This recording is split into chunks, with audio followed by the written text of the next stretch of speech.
আসসালামু আলাইকুম প্রিয় দর্শক, নিজের আলাপচারিতায় আপনাদের সকলকে আমন্ত্রণ জানাচ্ছি। আর খবরের অন্তরালের খবর নিয়ে ক্যালকাটা ডায়ালগস থেকে মনোজ দাস বলছি। এখনকার বিষয়, বাংলাদেশ সেনার গোষ্ঠীদ্বন্দ্ব আবার তুঙ্গে উঠেছে। এবার আসরে জোরদার নেমেছেন স্বয়ং প্রধান উপদেষ্টা মোহাম্মদ ইউনূস। আর এই নিয়ে সংঘাত চূড়ান্ত পর্যায়ে পৌঁছেছে সেনাপ্রধান আর প্রধান উপদেষ্টার মধ্যে। সেনা সদস্যদের পদোন্নতির ফাইল বেশ কিছুদিন আটকে রেখেছিলেন মোহাম্মদ ইউনূস, কারণ কিছু পদোন্নতিতে তার সায় ছিল না। শেষ পর্যন্ত সেনাপ্রধান চরম আলটিমেটাম দিলে তারপরে রিলিজ হয় এই পদোন্নতির তালিকা। এছাড়া আছে আরো একাধিক বিষয়, এক এক করে নিয়ে আসবো আলোচনায়। আপাতত শান্তি এসেছে সেনাপ্রধান ও উপদেষ্টা প্রধানের মধ্যে, কিন্তু নিশ্চিত করেই বলা যায় এই শান্তি ওপরে ওপরে ভাসমান অবস্থায়। ভেতরে কিন্তু আগ্নেয়গিরির লাভা জমছে, যে কোনো দিন বিস্ফোরণ হতে পারে। এই বিস্ফোরণে কার বিদায় হবে, ওয়াকার না ইউনূস, সেটা জানা যাবে আগ্নেয়গিরির লাভা জ্বালামুখ থেকে বিস্ফোরণের পর বেরিয়ে আসার পরে। তবে এটাও ঠিক, সেই চূড়ান্ত বিস্ফোরণের দিন আর কিন্তু খুব দূরে নেই। আমেরিকার মদতপুষ্ট গোষ্ঠী শেষ শোডাউনের জন্য যেমন তৈরি হচ্ছে, তেমনি চীন, রাশিয়া, ভারতের মদতপুষ্ট অন্য পক্ষও তৈরি হচ্ছে চূড়ান্ত শোডাউনের জন্য। দুপক্ষই নিজেদের অস্ত্রাগারে নতুন করে অস্ত্রসজ্জা করছে, আর এর মধ্যে বিভক্ত হয়েছে দেশের সেনাবাহিনী। খবর এসেছে বাংলাদেশ সেনাবাহিনীর মধ্যে একটা আলাদা রেভলিউশনারি গার্ড বাহিনী তৈরি করার পরিকল্পনা করেছে পাকিস্তানের গোয়েন্দা সংস্থা আইএসআই। তারা অবশ্যই একা নয়, সঙ্গে আছে আমেরিকার সিআইএ, এবং এই পরিকল্পনায় তারা অন্তর্ভুক্ত করে নিয়েছে বিএনপির তারেক রহমানকে।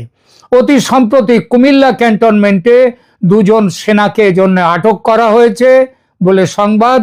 এটা কোনো বিচ্ছিন্ন ঘটনা নয়, সবটাই পরিকল্পনা মাফিক। বাংলাদেশ সেনাবাহিনীতে বর্তমানে গুরুতর অভ্যন্তরীণ দ্বন্দ্ব চলছে। 2024 সালে শেখ হাসিনার পতনের পর থেকে সামরিক বাহিনীর মধ্যে বিভিন্ন গোষ্ঠীর ক্ষমতার লড়াই শুরু হয়েছে, এবং যত দিন যাচ্ছে তত এই লড়াই বাড়ছে। কেননা এই গোষ্ঠী দ্বন্দ্বের পেছনে আছে বহির্বিশ্বের বিভিন্ন পরাশক্তির সমর্থন। এখন এমন অবস্থা, এই পরাশক্তিদের লড়াই আরো অদৃশ্য নয়। কারা করছেন লড়াই, কাদের বিরুদ্ধে, আসুন দেখা যাক। সেনাপ্রধান জেনারেল ওয়াকার উজ্জামানের গ্রুপ নিয়ে প্রথমে আলোচনা শুরু করি। সেনাপ্রধান জেনারেল ওয়াকার উজ্জামান বর্তমানে সেনাবাহিনীর নিয়ন্ত্রণে রয়েছেন। তিনি আওয়ামী লীগ পন্থী নন। এতদিন তার সমর্থন ছিল আমেরিকা ও পাকিস্তানের প্রশ্রয়পুষ্ট ইউনূস, জামাত ও ছাত্র শক্তির পক্ষে।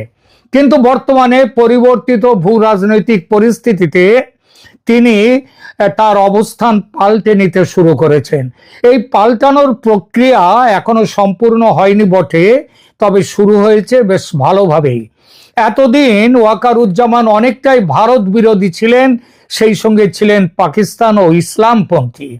একের পর এক পাকিস্তানের আইএসআই এর পক্ষ থেকে সেনা অফিসারদের দল বাংলাদেশ সফরে আসছেন, আর বাংলাদেশের সেনা অফিসাররা পাকিস্তানে যাচ্ছেন। কিন্তু সেনাপ্রধান কিছু জানতেন না। এটা কি পাগলেও বিশ্বাস করতে পারে? তিনি পাকিস্তানপন্থী এবং ইসলামপন্থী, সেখান থেকে সরে আসার যে ইঙ্গিত দেখা যাচ্ছে এখন, সেটা স্পষ্টতই পরাশক্তিদের নতুন মেরুকরণের প্রেক্ষিতে। দ্রুত নির্বাচনের পক্ষে অবস্থান নিয়েছিলেন একসময় ওয়াকার সাহেব। জামাত, পাকিস্তান ও স্বয়ং ইউনূস সংস্কারের আগে নির্বাচন অনুষ্ঠানের ঘোর বিরোধী। এখন মাঠ ও মাঠের খেলোয়াড়রা দল পরিবর্তন করেছে। আমেরিকার চাপে ইউনূস এবং পাকিস্তান আওয়ামী লীগকে বাদ দিয়ে দ্রুত নির্বাচনের পক্ষে। জামাত বিরোধিতা করছে বটে, তবে ঠিক সময়ে বিএনপির পাশে এসে দাঁড়াবে বলেই বিশ্বাস। অর্থাৎ ফেব্রুয়ারির নির্বাচনে অংশ নেবে তারা, এবং বিএনপির সঙ্গে একই মন্ত্রিসভায় থাকবে। দেখে নেবেন, ভারত, চীন, রাশিয়া ত্রিশক্তি জোট বলে দিয়েছে ভোট হোক, আপত্তি নেই, তবে ভোট হতে হবে আওয়ামী লীগ ও তার 14 দলের জোটকে নিয়ে, তা না হলে ভোট হবে না। এই বার্তা বেশ কড়া করে পৌঁছে দেওয়া হয়েছে সেনাপ্রধান ওয়াকারুজ্জামানকে। তিনি আবার এই বার্তা পৌঁছে দিয়েছেন প্রধান উপদেষ্টা এবং দেশের রাষ্ট্রপতিকে। এই ব্যাপার নিয়ে তিনি আলোচনাও করেছেন প্রধান বিচারপতির সঙ্গে। তবে ভেতরে ভেতরে চেষ্টা করছেন ইউনূস। ওয়াকারুজ্জামান কিন্তু সামনাসামনি কিচ্ছু বলছেন না, এই মুহূর্তে প্রায় মৌন আছেন নির্বাচন নিয়ে। তবে ওই যে বললাম, ভেতরে ভেতরে চেষ্টা করছেন যাতে আওয়ামী লীগ ও তার জোটকে নির্বাচনের ময়দানে অন্তর্ভুক্ত করা যায়। এটা স্পষ্টতই ভারত, চীন, রাশিয়ার চাপে। এই বিষয়ে আইনি বাধা অর্থাৎ ইন্টারন্যাশনাল ক্রাইম ট্রাইব্যুনালের বাধা দূর করতেই দেশের প্রধান বিচারপতির সঙ্গে ওয়াকারুজ্জামান দেখা করেছিলেন। একই সঙ্গে জাতীয় নিরাপত্তা ও সার্বভৌমত্বের প্রতি নিজের অবস্থান আরো কঠোর করেছেন ওয়াকারুজ্জামান, যার অর্থ নিজেকে ক্রমশ মার্কিন আগ্রাসনের বিপরীতে তিনি প্রতিষ্ঠা করছেন। এটা স্পষ্টতই ভারতের দিকে ঝুঁকে থাকার অবস্থান। এবার আসি লেফটেন্যান্ট জেনারেল মোহাম্মদ ফয়জুর রহমানের group. Quarter master general lieutenant general Mohammad Foyzur Rahman সেনাবাহিনীর মধ্যে পাকিস্তানপন্থী ও ইসলামপন্থী যে মেরু, যে অক্ষ, যে জোট, সেই জোটের নেতৃত্ব দিচ্ছেন। তার কার্যক্রম কি ছিল? সাম্প্রতিক 2025 সালের জানুয়ারি ফেব্রুয়ারিতে পাকিস্তানি আইএসআই প্রধানের সাথে বৈঠক করেছিলেন তিনি। জামাত নেতাদের সাথে তার যোগাযোগ নিয়মিত, কিন্তু জামাত এখন আমেরিকার আগ্রাসনের বিরুদ্ধে অন্তত এই পর্যায়ে, এবং ফলে আমেরিকার আগ্রাসনের বিরুদ্ধে তারা খুব একটা সোচ্চার না হলেও আমেরিকার প্ল্যান যেটা আছে, অর্থাৎ দ্রুত নির্বাচন করিয়ে বিএনপিকে ক্ষমতায় বসানোর যে পরিকল্পনা আমেরিকার, সেই পরিকল্পনার বিরোধিতা করছে এই যে জামাত। এই পরিস্থিতিতে ফয়জুর রহমান বর্তমানে ওয়েট অ্যান্ড ওয়াচ নীতি নিয়েছেন। তবে সেনাপ্রধানের বিরুদ্ধে কূট চেষ্টা করার অভিযোগ আগে যেমন ছিল তার বিরুদ্ধে, এখন চুপ থাকলেও সেনাপ্রধানের সঙ্গে সম্পর্কের উন্নতি কিন্তু হয়নি। বিভিন্ন বিভাগীয় কমান্ডারদের সাথে গোপনে বৈঠক করছেন ফয়জুর রহমান, এবং সে বৈঠক এখনো চলছে। এরপরে আমরা আসি লেফটেন্যান্ট জেনারেল মোহাম্মদ সাইনুল হকের গ্রুপ নিয়ে। জাতীয় প্রতিরক্ষা কলেজের commandant lieutenant general Mohammad Zainul হক আওয়ামী লীগপন্থী শাখার নেতৃত্ব দিচ্ছেন। তার সমর্থনে রয়েছেন মেজর জেনারেল মোহাম্মদ মঈন খান, নবম ডিভিশন। অবশ্য আগস্টে অবসর নিয়েছেন মঈন খান। আওয়ামী লীগের প্রতি অনুগত অন্যান্য সেনা সদস্য অফিসারদের সাথে যোগাযোগ রাখছেন, তাদের নিয়ে গোষ্ঠী তৈরি করেছেন এই সাইনুল হক লেফটেন্যান্ট জেনারেল। সাইনুল হকের যে আওয়ামী লীগপন্থী গ্রুপের বাংলাদেশের সেনাবাহিনীর রাজনীতিতে লেফটেন্যান্ট জেনারেল মোহাম্মদ সাইনুল হক এবং তার আওয়ামী লীগপন্থী গোষ্ঠীর কার্যক্রম বিশেষ গুরুত্ব বহন করে। 2025 সালে তাদের বিভিন্ন রাজনৈতিক ও প্রাতিষ্ঠানিক কর্মকাণ্ড পর্যালোচনা করলে একটা জটিল চিত্র ফুটে ওঠে। এই কথাটা একটু এখানে বলার দরকার আছে, কেন জটিল। লেফটেন্যান্ট জেনারেল মোহাম্মদ সাইনুল হক বর্তমানে জাতীয় প্রতিরক্ষা কলেজের কমান্ড্যান্ট। তিনি 1989 সালের জুলাইতে পদাতিক বাহিনীতে কমিশন লাভ করেন এবং সোর্ড অফ অনার এই উপাধিতে ভূষিত হন। তার প্রধান মিত্র হলেন মেজর জেনারেল মোহাম্মদ মঈন খান, যিনি নবম পদাতিক ডিভিশনের জিওসি হিসেবে দায়িত্ব পালন করেছেন। নবম পদাতিক ডিভিশনকে বাংলাদেশ সেনাবাহিনীর সবচেয়ে শক্তিশালী ডিভিশন হিসেবে বিবেচনা করা হয়। 2025 সালে সাইনুল হক জাতীয় প্রতিরক্ষা কলেজে 2টি গুরুত্বপূর্ণ ক্যাপস্টোন কোর্স পরিচালনা করেছেন। এপ্রিল মে মানে 2025-এর 20 এপ্রিল থেকে 8 মে পর্যন্ত 3 সপ্তাহের কৌশলগত নেতৃত্ব কর্মসূচি তিনি করেছেন। 2025-এর 13 জুলাই থেকে 31 জুলাই পর্যন্ত দেশের 45 জন বিশিষ্ট ব্যক্তির অংশগ্রহণে তিনি একটি সম্মেলন করেন। এই কোর্সগুলোতে সম্মেলনে উচ্চপদস্থ সামরিক কর্মকর্তা, বেসামরিক আমলা, বিচারক, একাডেমিক, কূটনীতিবিদ এবং কর্পোরেট নেতৃবৃন্দ অংশগ্রহণ করেছেন। সাইনুল হক 2025 সালে বিভিন্ন আন্তর্জাতিক কার্যক্রমেও অংশ নিয়েছেন। আগস্ট 2025-এ শ্রীলঙ্কার হাই কমিশনের সাথে বৈঠক করেছেন এবং জাতীয় প্রতিরক্ষা কোর্সে বক্তব্য প্রদান করেন। সেপ্টেম্বর 2024-এ বাংলাদেশ জাতীয় প্রতিরক্ষা কলেজের প্রতিনিধি দলের নেতৃত্বে শ্রীলঙ্কা নৌবাহিনী সদর দপ্তর তিনি সফর করেছিলেন। 2025 সালের মার্চ মাসে একটি গুরুত্বপূর্ণ ঘটনা ঘটে, তার উল্লেখ করব। যখন ছাত্রনেতা হাসনাত আব্দুল্লাহ অভিযোগ করেন যে সেনাবাহিনী তাকে পরিচালিত আওয়ামী লীগ গ্রহণের জন্য চাপ দিয়েছে। এই পরিকল্পনাটা ছিল শেখ হাসিনা ছাড়া আওয়ামী লীগের দ্বিতীয় সারির কেউ নেতৃত্ব গ্রহণ করলে তার বিরোধিতা হবে না। শিরিন শারমিন চৌধুরী এবং ফজলুর রহমান তাপসের মতো নেতৃবৃন্দ যদি দলীয় নেতৃত্ব নেয় তার বিরোধিতা হবে না। একটি দুর্বল আওয়ামী লীগকে বিরোধী দল হিসেবে রাখার প্রস্তাব। জানা যায় এই প্রস্তাব দিয়ে আওয়ামী লীগের প্রতি বিদ্বেষের মনোভাব অন্তত প্রাথমিকভাবে কমিয়ে দেওয়ার প্ল্যান ছিল শাহিনুল হকের, এবং তারপরে এই প্ল্যান গৃহীত হলে পরবর্তী পর্যায়ে শেখ হাসিনা এবং অন্যান্য তাদেরকে ফিরিয়ে নিয়ে আসার এবং তাদেরকে নির্বাচনের ব্যাপারে অংশগ্রহণের অনুমতি দেওয়ার ব্যবস্থা তার করবার প্ল্যান ছিল। 2025 সালের 10 মে আওয়ামী লীগ নিষিদ্ধ করার পর শাহিনুল হকের গোষ্ঠীর প্রতিক্রিয়া বিশেষ তাৎপর্য বহন করে। বিভিন্ন সূত্র থেকে জানা যাচ্ছে যে সেনাপ্রধান ওয়াকারুজ্জামান দ্রুত নির্বাচনের পক্ষে অবস্থান নিয়েছেন শাহিনুল হকের চাপেই। আওয়ামী লীগপন্থী কর্মকর্তারা নিষেধাজ্ঞার বিরুদ্ধে প্রতিরোধ গড়ে তুলেছেন শাহিনুল হকের জন্য। তবে মেজর জেনারেল মঈন খানের নেতৃত্বে নবম পদাতিক ডিভিশন বিভিন্ন গুরুত্বপূর্ণ কার্যক্রম পরিচালনা করেছে, যার মধ্যে অনেকটা হচ্ছে গার্মেন্টস শিল্পকে নিরাপত্তা দেওয়ার ব্যবস্থাটা পুরোপুরি এরাই করেছেন। 2025 সালের আগস্টে মেজর জেনারেল মঈন খান অবসর গ্রহণ করেন এবং মেজর জেনারেল SM আসাদুল হক নতুন GOC হিসেবে দায়িত্ব গ্রহণ করেন। এই পরিবর্তন আওয়ামী লীগপন্থী গোষ্ঠীর প্রভাব কিছুটা কমিয়ে আনতে পারে। তো এরপরে জাতীয় প্রতিরক্ষা কলেজের কমান্ড্যান্ট হিসেবে শাহিনুল হক অনেক প্রাতিষ্ঠানিক কার্যক্রম করেছেন, যেটা আওয়ামী লীগপন্থী গোষ্ঠীদেরকে অনেকভাবে উজ্জীবিত করেছে। সম্প্রতি ভারতের ভূমিকা আওয়ামী লীগের পক্ষে আরো স্পষ্টভাবে নিয়ে আসায় এই শাহিনুল হক গোষ্ঠী নতুন করে শক্তি পেয়েছে। তাছাড়া তো বোঝাই যায় জাতীয় প্রতিরক্ষা কলেজের মতো গুরুত্বপূর্ণ প্রতিষ্ঠানের নিয়ন্ত্রণ এবং কৌশলগত শিক্ষার ক্ষেত্রে তার অবস্থান এখনো তাৎপর্যপূর্ণ। এরপরে আমরা আসি মেজর জেনারেল বর্তমানে লেফটেন্যান্ট জেনারেল SM কামরুল হাসানের গ্রুপ নিয়ে।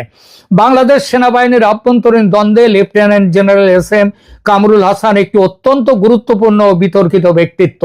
তিনি সশস্ত্র বাহিনী বিভাগের প্রধান স্টাফ অফিসার PSO হিসেবে দায়িত্ব পালন করছেন এবং মূলত মোহাম্মদ ইউনূসের প্রক্সি হিসেবে কাজ করছেন বলে অভিযোগ তার বিরুদ্ধে।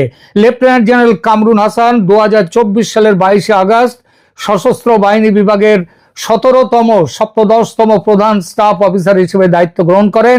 তার নিয়োগ অনুষ্ঠানে কারা কারা উপস্থিত ছিলেন দেখুন। সেনাপ্রধান জেনারেল ওয়াকারুজ্জামান ছিলেন, নৌবাহিনীর প্রধান অ্যাডমিরাল M নাজবুল হাসান ছিলেন, বিমান বাহিনীর প্রধান air chief marshal Hasan Mahmud Khan ছিলেন এবং ছিলেন প্রধান উপদেষ্টা ডক্টর মোহাম্মদ ইউনূস। এটা কিন্তু সহজ কথা নয়। তিনি 1989 সালের 22 ডিসেম্বর পদাতিক কর্মসে কমিশন লাভ করেন। যে উল্লেখযোগ্য পদগুলো তিনি দখল করে রেখেছেন এ পর্যন্ত, মানে তাতে কাজ করেছেন, সেগুলো হচ্ছে বাংলাদেশ মিলিটারি একাডেমির কমান্ড্যান্ট, 66তম পদাতিক ডিভিশনের GOC, রংপুর এলাকার এলাকা কমান্ডার। রাজনৈতিক গোষ্ঠী ও কার্যক্রম ইউনূস এবং কামরুলের একটা অক্ষ শক্তি আছে। কামরুল হাসানের গোষ্ঠী মূলত প্রধান উপদেষ্টা মোহাম্মদ ইউনূসের রাজনৈতিক এজেন্ডা বাস্তবায়নে কাজ করে। এই গোষ্ঠীর প্রধান বৈশিষ্ট্য হলো সেনাপ্রধানের বিকল্প হিসেবে কামরুল হাসানকে প্রতিষ্ঠার চেষ্টা, নির্বাচন বিলম্বিত করে ইউনূসকে ক্ষমতায় রাখার পরিকল্পনা, জুলাই ঘোষণার মাধ্যমে সংবিধান বাতিল করার প্রচেষ্টা। যেহেতু বর্তমানে কোনো প্রধানমন্ত্রী নেই, কামরুল হাসান সরাসরি ইউনূসের কাছে রিপোর্ট করেন। এর ফলে তিনি প্রধান উপদেষ্টা রাজনৈতিক উদ্দেশ্যে সামরিক প্রতিষ্ঠানকে ব্যবহার করার সুযোগ পুরো মাত্রায় পাচ্ছেন এবং সেটা তিনি করছেন। এছাড়াও পাকিস্তানের সাথে ISI এর সাথে তার যোগাযোগ ভীষণভাবে স্পষ্ট। 2025 সালে 13 থেকে 18 জানুয়ারি কামরুল হাসানের নেতৃত্বে 6 সদস্যের একটি বাংলাদেশি প্রতিনিধি দল পাকিস্তান সফর করে। পাকিস্তানি সেনাপ্রধান জেনারেল ওয়াকারের আসিম মুনির পাকিস্তানি সেনাপ্রধান আসিম মুনিরের সাথে ব্যাপক আলোচনা করেন। বাহ্যিক প্রভাবের বিরুদ্ধে দ্বিপাক্ষিক প্রতিরক্ষা সম্পর্ক জোরদার করার বিষয়েও আলোচনা হয়। এর সাথে সাথে আঞ্চলিক নিরাপত্তা গতিশীলতা নিয়েও আলোচনা হয়। আইএসআই প্রধান তারপরেই কামরুল হাসানের পাকিস্তান সফরের মাত্র 3 দিন পর আইএসআই প্রধান লেফটেন্যান্ট জেনারেল আসিম মালিকের নেতৃত্বে 4 সদস্যের একটি দল ঢাকা আসে। এই সফরের উদ্দেশ্য ছিল যৌথ গোয়েন্দা তত্ত্ব ভাগাভাগির নেটওয়ার্ক তৈরি করা। প্রায় 2 দশকের মধ্যে আইএসআই এর প্রথম আনুষ্ঠানিক সফরে যতটা সম্ভব তাদেরকে বাংলাদেশের সাথে যুক্ত করা, বাংলাদেশের সামরিক ক্ষমতা ও প্রস্তুতি, সামরিক ক্ষমতা এবং কি প্রস্তুতি আছে সেই বিষয়ে তথ্য দেয়া নেয়া। কামরুল হাসান বেশ কয়েকবার সেনা প্রধানের পূর্ব অনুমতি ছাড়াই মার্কিন কূটনীতিকদের সাথে বৈঠক করেছেন। 2025 মে মাসে চার্লস ড্যাফেয়ার, ট্রেসি এন জ্যাকবসনের সাথে একাধিকবার বৈঠক করেছেন। মানবিক করিডর প্রস্তাব নিয়ে তিনি মার্কিন কূটনীতিকদের সাথে মিয়ানমারে মানবিক সহায়তার করিডর স্থাপনে আলোচনা এবং সহায়তার কাজটা তিনি দেখছেন। আরাকান আর্মিকে সহায়তা দেওয়ার ব্যাপারে তাদের এই ইস্যুর নাম করে আরাকান আর্মিকে সরবরাহ ও লজিস্টিক সাহায্য দেওয়ার ব্যাপারেও তার ভূমিকা। সেনাপ্রধানের সাথে ইতিপূর্বে কামরুল হাসানের দ্বন্দ্ব হয়েছিল। তার পরিপ্রেক্ষিতে ওয়াকারুজ্জামান কামরুল হাসানকে অপসারণের নির্দেশ দিয়েছিলেন, কিন্তু প্রধান উপদেষ্টা সেই নির্দেশ ব্লক করে দেন। এর ফলে সেনাপ্রধান ও ইউনূসের মধ্যে সম্পর্কের অবনতি হয়। এছাড়া নৌবাহিনী ও বিমান বাহিনী প্রধানের সেনাপ্রধানের পক্ষে অবস্থান নিয়েও ইউনূসের সাথে দ্বন্দ্ব বেঁধেছে। আর এর ফলে কামরুল হাসানকে ভবিষ্যৎ সেনাপ্রধান হিসেবে প্রতিষ্ঠার চেষ্টা করছে ইউনূস সরকার। এর জন্য তাদের পরিকল্পনা হচ্ছে জুলাই ঘোষণার মাধ্যমে 1972 সালের সংবিধান বাতিল, রাষ্ট্রপতিকে পদত্যাগে বাধ্য করা, নির্বাচন ছাড়াই দীর্ঘমেয়াদে ক্ষমতায় থাকা।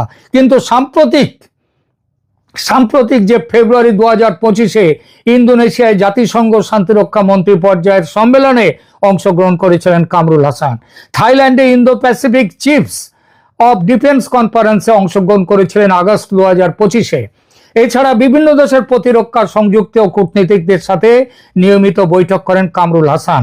কামরুল হাসান জাতীয় নিরাপত্তা উপদেষ্টা খলিলুর রহমানের সাথে নিয়মিত বৈঠক করে তাদের মধ্যে এবং ইউনূসকে নিয়ে একটা ঐক্য শক্তি তৈরি করেছে এবং তার ফলে কক্সবাজার এলাকায় ঘন ঘন সফর করেন, মার্কিন কূটনীতিকদের সাথে সমন্বয় করেন। কামরুল হাসান বর্তমানে বাংলাদেশ সেনাবাহিনীর মধ্যে ইউনূস সমর্থক গোষ্ঠীর প্রধান নেতা। কামরুল হাসানের কার্যক্রম সেটা সেনাবাহিনীতে গুরুতর বিভাজন সৃষ্টি করেছে, বিশেষত পেশাদার সামরিক অফিসারদের মধ্যে। সেনাপ্রধানের কর্তৃত্বকে তিনি চ্যালেঞ্জ করেন। রাজনৈতিক উদ্দেশ্যে সামরিক প্রতিষ্ঠানের অপব্যবহার কামরুল হাসান করছে।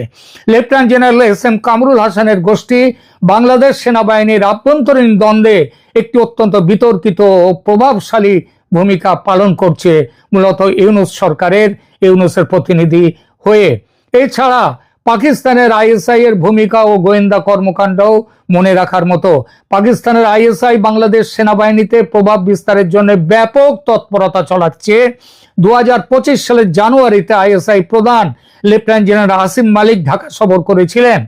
এরপরে তারা তো কিভাবে কি হচ্ছে সেটা আপনারা সবাই জানেন। এরপরে আসছে, সব শেষে বলি, বিপ্লবী গার্ড বাহিনীর পরিকল্পনা, যেটা দিয়ে শুরু করেছিলাম আলোচনা। আইএসআই বিভিন্ন রিপোর্ট অনুযায়ী আইএসআই এবং তারেক রহমানের বিপ্লবী গার্ড বাহিনী গঠনের পরিকল্পনা রয়েছে সেনাবাহিনীর মধ্যে, যা 1970 সালের জাতীয় রক্ষী বাহিনীর অনুরূপ হতে পারে পাকিস্তানের আদলে। নিঃসন্দেহে বাংলাদেশ সেনাবাহিনীর অভ্যন্তরীণ দ্বন্দ্ব দক্ষিণ এশিয়ার ভূ রাজনৈতিক ভারসাম্যে প্রভাব ফেলছে। বিশ্লেষকদের মতে বাংলাদেশের 3টি প্রধান সম্ভাবনা রয়েছে। তার অন্যতম এখন যেখানটায় আসছে সেটা হচ্ছে সামরিক অভ্যুত্থানের যে সন্দেহ, সেটা কিন্তু করা যায় না, অস্বীকার করা যায় না। আলোচনা শেষ করি এবার। বাংলাদেশ সেনাবাহিনীর অভ্যন্তরীণ দ্বন্দ্ব বর্তমানে একটি গুরুতর পর্যায়ে রয়েছে। তিনটি মূল ক্ষমতার কেন্দ্রের মধ্যে দ্বন্দ্ব, পাকিস্তান আইএসআই এর হস্তক্ষেপ এবং রাজনৈতিক অনিশ্চয়তা মিলে একটি জটিল